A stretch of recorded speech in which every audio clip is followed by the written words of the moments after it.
Welcome back to Book Club. And yes, I have company here. Go ahead. Let them see a pretty cat. There we go. And Audie is determined to get his share of the attention. So today, we are starting on Ivanhoe by Sir Walter Scott. And I thought Ivanhoe was a good choice for several reasons. First of all, a lot of you have said you like historical novels, and this is an historical novel.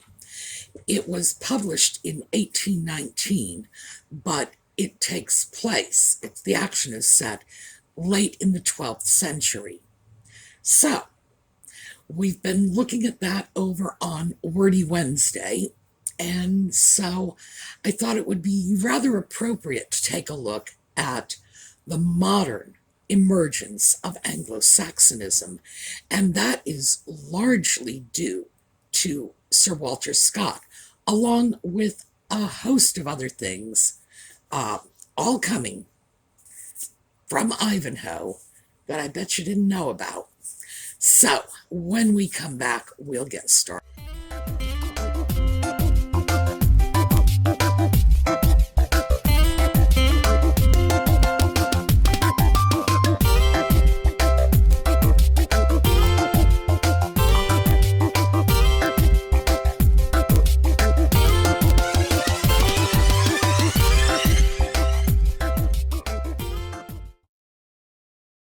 So Walter Scott was an Anglo-Saxonist. Now, that is really a modern term. We use that in the 20th century, and he, of course, lived in the 19th century, and the 18th century, by the way, just to be fair. He is one of the early Anglo-Saxonists. I could make a case for the fact that he was the most influential of the very early Anglo-Saxonists. Therefore, we could very well say he was the early Anglo-Saxonist, largely responsible for the resurgence of interest in Anglo-Saxon society, Anglo-Saxon languages, Anglo-Saxon literature, etc. So, that's one of the things that is worth looking for when we read the book. His version of who the Saxons were as opposed to who the Normans were. And he paints them in black and white. The Saxons were just, rough and tumble, hardy, good guys, and the Normans were prissy and had their little short cloaks. He also tends to exaggerate the Saxon-Norman hostility of the 12th century. He reveres Richard, Richard I, Richard the Lionheart, Richard Plantagenet, and as I mentioned before, in the 12th century, in Richard's lifetime, and even for a long period thereafter, he was not called Plantagenet, he was not called the Lionheart, he was simply Richard of England, and that was the end of it. Richard was not English. He had one English grandparent out of four, that was Matilda. He was French. He self-identified as French, and he said he would gladly sell all of England if only he could find a buyer for it. He had no interest in England except as a vehicle for producing tax revenue that would allow him to do what he really wanted to do, which was go kill things. Richard was he was a mass murderer, basically. This was a guy who was not happy unless he was surrounded by a trail of corpses. He fought the Crusades. He fought the French. He fought the Austrians. He fought anybody he could lay his hands on, period. So the idea of painting Richard as this great English savior is, to say that it's historically inaccurate is just, well, it's such an understatement. No, Richard did not speak any of the Anglo-Saxon languages. And remember, I told you there were at least 6 of them that were sort of melding into one at this point. Didn't speak any of them. He spoke French. He didn't associate with Anglo-Saxons. Of course, he didn't associate with anybody. He killed people. So being in Richard's presence, there was just a good chance you were going to be dead. So this is not a guy who had a lot of friends. We really don't know a great deal about Richard, which is unusual because he and his mother before him was a great patron of the troubadours. So one would assume we would have this vast body of information about Richard, the way we have about Eleanor of Aquitaine, his mother. No, very little. We know the bare bones of facts, but what we do know is important for Ivanhoe. We know that Richard was released from captivity in Austria. That's a whole long story that I'm not going to get into, but it had to do with Richard snubbing the Holy Roman Emperor, and payback's a bitch. So he spent a year in captivity in Austria.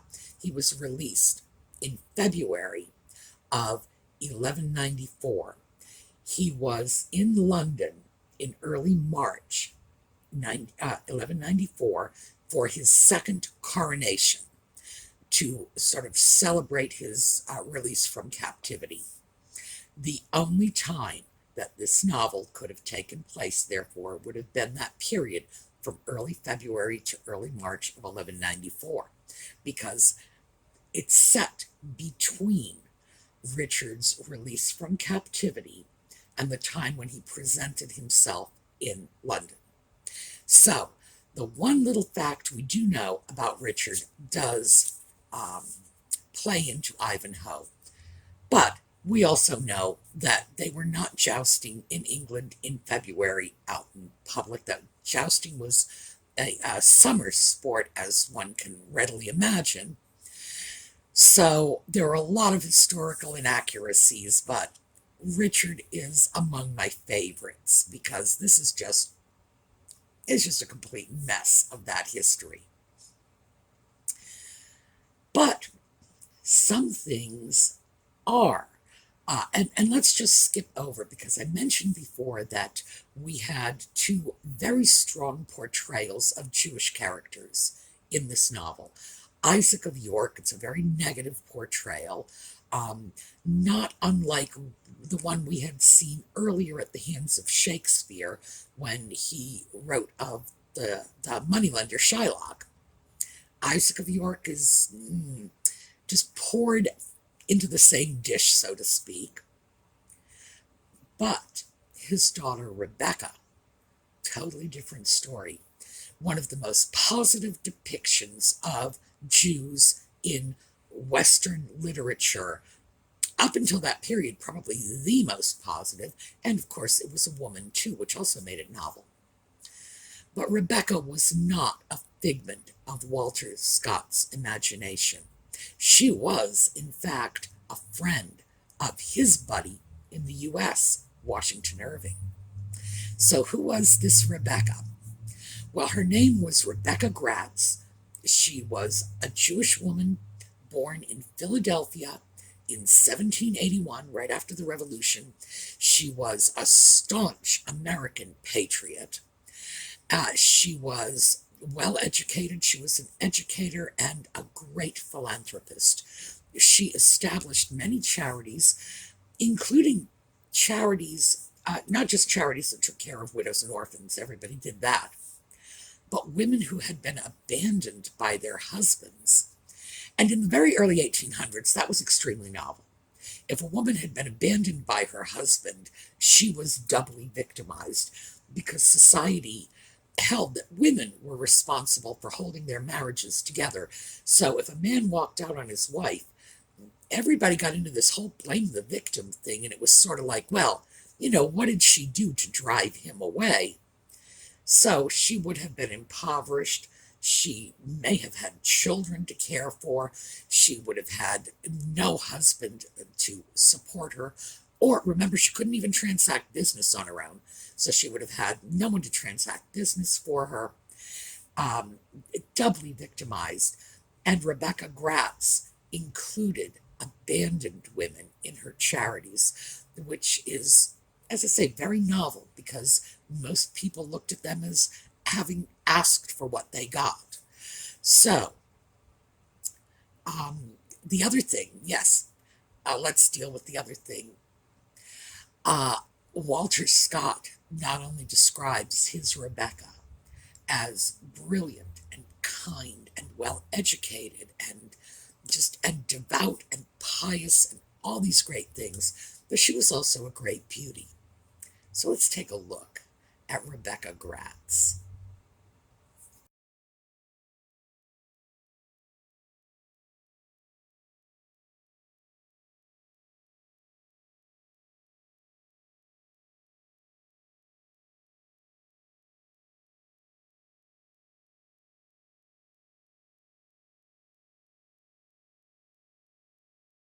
That second picture was painted in 1851.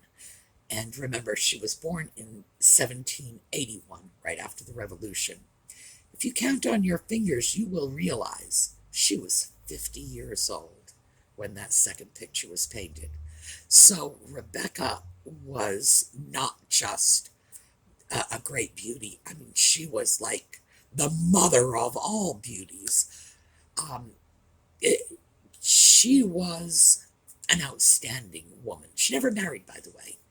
She lived her life in Philadelphia, just caring for the poor and the people in reduced circumstances. That was actually how she titled one of her charities. It was for women in reduced circumstances. So she was also politically correct as well. So Rebecca was real. And it's interesting because she is the most sort of fantastical character in the whole story. She is beautiful and rich and this and that. And just every possible virtue is ascribed to Rebecca. And the reality is, there was a real woman, and she really did possess all of those virtues. So, how about Robin Hood? If you stop and think of everything we know, or think we know, about Robin Hood, because remember, this is a fictional character, all traces back to Ivanhoe. It's in Ivanhoe that we hear that Robin Hood is actually Robin of Locksley. This is where we meet Friar Tuck and Little John and Alan a Dale and just the whole Sherwood Forest gang. And the impact of that in terms of our impressions of medieval England cannot be, it can't be overestimated because we all grew up on the Robin Hood myths. You say medieval England to the average American, and they're going to say Robin Hood, Sherwood Forest, Little John, etc., etc. And this is all straight from Walter Scott's imagination. He was creating all of these characters. He was defining this legend. So, yeah, much more influential than one might imagine. Um, when we start to look at the characters, as I say, we've got Richard. In reality, he was nothing like the character portrayed in the novel, not even close. Well, the only thing is, if there were a fight somewhere, yes, Richard undoubtedly would have just smelled the blood and run to it. That, yes, it's probably quite accurate. Would any of the other events have taken place? No, no. Not likely. We have our noble outlaw in the forest stealing from the rich, giving to the poor. And Walter Scott actually lays out in great detail, the division of goods that were taken by the bandits, as if that is even vaguely credible. So we have some very mythical characters. Oh, I should also mention, too, that there's been a lot of scholarship done that indicates that much of the later Robin Hood legends were conflations between Scott's character of Ivanhoe and Scott's character of Robin Hood. Ivanhoe is disowned by his father. He's his lady love, who is Rowena in Ivanhoe, but Maid Marian in the Robin Hood tales, is a high-born English princess, and so on, that there was a merging of these two characters. So we have a lot of fabulous characters in the real sense of the word, meaning, having come from fable. But the other fabulous sort of part of it is that he's talking about Anglo-Saxons and Normans, who at this point, because remember, this is over 100 years after the conquest, it's 130 years after the conquest, actually, they had begun to merge into one society, into an Anglo-Norman society. The great tension that Walter Scott writes about between the two peoples, that is just a literary fiction.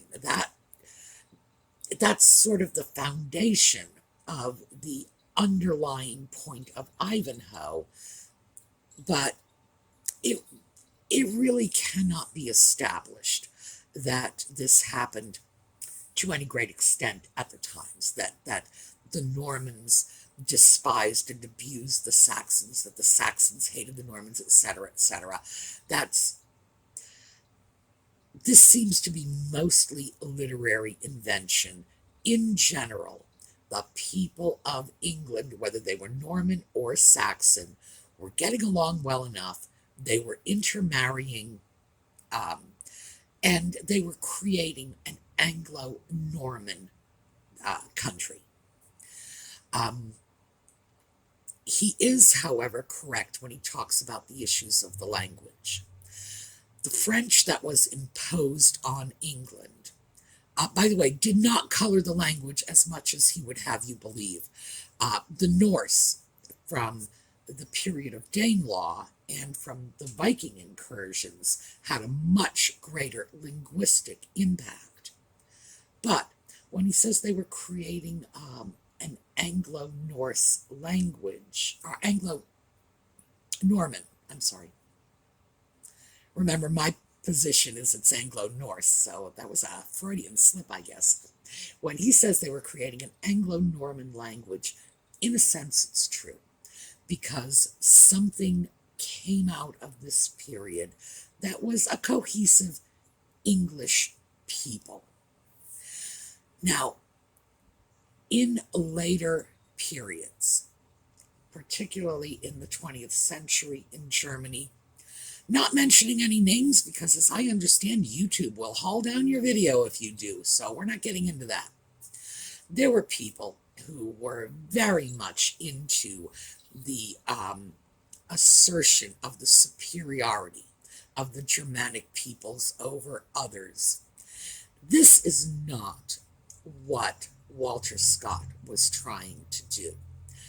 He and the other Anglo-Saxonists who came after him, and as I said, Tolkien was one of them, of Lord of the Rings fame, all they were trying to do was to create an awareness of the virtues of the race of people that they came from. That's all. These were people who could trace their ancestry back to Angles and Saxons and Jutes and whoever else was on that island, Celts and Picts and whatever. And they were proud of this. They wanted to encourage their countrymen to be proud of this as well. So what happened 100 years later in Germany was something very different, and certainly something that they would not have. Well, not only that they would not have supported, Tolkien actually did live long enough. His lifespan was such that he actually fought for Britain against Germans. So we have to keep in mind that what was going on in Germany is not what they were doing. They were reclaiming a piece of their history and spinning it in a very positive light. Can't argue with that.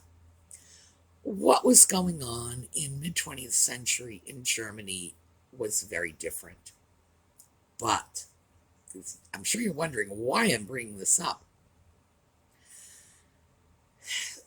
They have become tarred with the same brush. Now, if you say, I am an Anglo-Saxonist, there are a lot of people who are going to say, yeah, I heard that coming out of Germany in the 30s. Thank you very much. Take it and shove it. No. And it's unfortunate because Anglo-Saxon scholarship really dropped off the map in the mid-20th century because of the fear of association with other things that had nothing to do with this. And now it's making a resurgence, which is really good. And we have to acknowledge Walter Scott as one of the people who jump-started this movement. I am not an Anglo-Saxonist, but I have to tell you, I love old Anglo-Saxon verse and poetry. Crazy about it. So, thank goodness for people like Sir Walter Scott, because the scholarship is still there. The opportunities to read this old literature, to have further development in our scholastic appreciation of it. You have to credit him with a lot of that. So, what are we looking at in terms of our overall plot? Ivanhoe has come back from the Crusades. His father has disowned him. We have Isaac of York, the Jewish moneylender. And there were virtually no Jews in England at this time. There was a massive riot during Richard's first coronation. The few Jews who were not forced or killed or forced out of the country fled. So there was virtually no Jewish presence in England. I'm not going to say there weren't one or two Jews somewhere, because I can't say that. No one really can. But is it, sort of the cabal that Walter Scott is presenting? No, not even close. The money lending at the time was actually the province of the Templars, who had become very rich through rich patrons, people who supported their work. Their goal was to keep the routes to the crusade, the roads leading to Jerusalem, safe. They received a great deal of money from wealthy benefactors. Remember, at this point, everybody was Catholic, and this was God's work, etc., etc. And they had priories, Knights Templar monasteries all over Europe, and they were the ones who were transferring wealth. So, it's an interesting point, too, because we have a Knight Templar. We have Aymer, the Prior of Jorvaulx. We have Cedric, our noble Saxon. We have Rowena, who descends from the line of Alfred the Great. And we have Athelstan, who descends from the line of who does he descend from the line of? Harold. No, Edward the Confessor. I think that's who it was. Somebody. Hengist and Horsa. Let's just say that. Because all Saxon nobility claimed descent. They were the Romulus and Remus of the Saxons. We have this whole sort of motley assembly, and they are all going to continue to interact throughout the course of the book. So we are just going to watch this unfold. The watch points I would throw out for you is look at the way Saxons are portrayed as opposed to the way Normans are portrayed. Look at the way Rebecca is portrayed as opposed to the way Isaac is portrayed. Isaac was absolutely the more common portrayal of a Jew in this period. Also, we have some Muslims in here too, very, very minor characters. They're called Mohammedans, which today we know that is extremely offensive to Muslims. They don't care for that at all. They are not portrayed well either. But they are extremely minor characters, so we don't see a lot of those portrayals.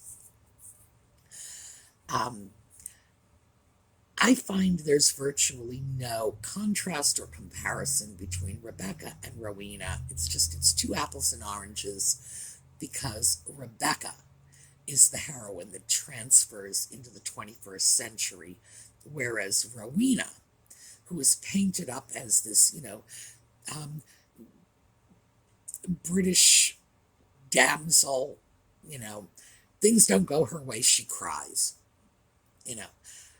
She's not a character that transfers into modern times. She would have been considered just the embodiment of feminine perfection back in 1819 when this was being written. Doesn't translate into the modern era. So that is a character that I just sort of shunt by the wayside. After all, she wasn't even a real person, right? And let's also look at what he is saying about the economics of his time. Because interestingly enough, he does touch on this a little, but he does not deal with the extreme poverty that was all over England. We don't touch that.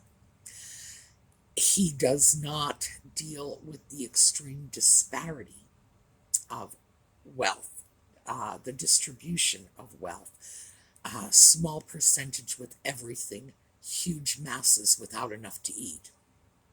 But look at how he does do it. And again, we are taking an author in his time.